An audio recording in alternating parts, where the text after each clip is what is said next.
వసంత పంచమి. అసలు వసంత పంచమి అంటే ఏమిటి? దాని విశిష్టత ఏమిటి? ముందుగా దీని గురించి తెలుసుకునే ముందు నా వీడియో కనుక మీకు నచ్చినట్లయితే లైక్ చేయండి, షేర్ చేయండి, సబ్స్క్రైబ్ చేయండి. వసంత పంచమి. సరస్వతీదేవి మాఘ పంచమి నాడు శ్రీ పంచమి పేరిట ఆరాధిస్తారు. సర్వ విద్యలకు ఆధారం వాగ్దేవి కనుక చిన్న పెద్ద తేడా లేకుండా పుస్తకాలు, కళాలు అమ్మవారి దగ్గర పెట్టి ఈ రోజున ఆరాధిస్తారు. సంగీత, నృత్య సాహిత్యాలకు కూడా ఈ దేవియే మూలం కనుక ఈ తల్లిని నృత్యకేళి విలాసాలతో స్తుతిస్తారు. ఈ శ్రీ పంచమిని వసంత పంచమి అని, మదన పంచమి అని అంటారు. ఈ తల్లిని జ్ఞాన ప్రాప్తి కోసం ఆరాధించమని బ్రహ్మ వైవర్త పురాణం చెప్తోంది. శ్రీ పంచమి నాడు సరస్వతీదేవిని ఆరాధించి విధి విధానాలను నారదునకు శ్రీమన్నారాయణుడు వివరించినట్లు దేవి భాగవతం చెబుతోంది.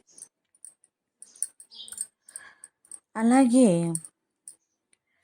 మాఘమాసం శిశిర ఋతువులో వసంతుని స్వాగత చిహ్నముగా శ్రీ పంచమిని భావిస్తారు.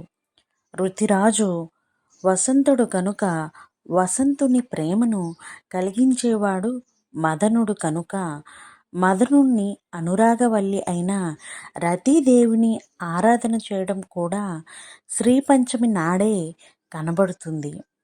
వీరి ముగ్గురిని పూజించడం వల్ల వ్యక్తుల మధ్య అభిమానాలు కలుగుతాయి. దానివల్ల జ్ఞాన ప్రవాహాలు ఏర్పడతాయి.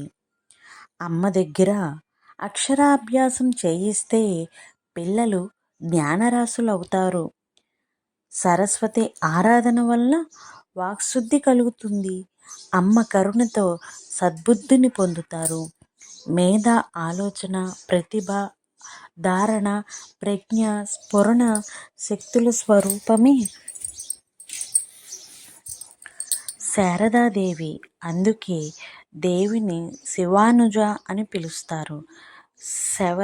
శరన్నవరాత్రుల్లో మూలా నక్షత్రం రోజున సరస్వతి రూపంలో దుర్గాదేవిని ఆరాధించినప్పటికీ మాఘమాసంలో పంచమి తిథి నాట సరస్వతీదేవికి ప్రత్యేక ఆరాధనలు, విశేష పూజలు చేస్తారు.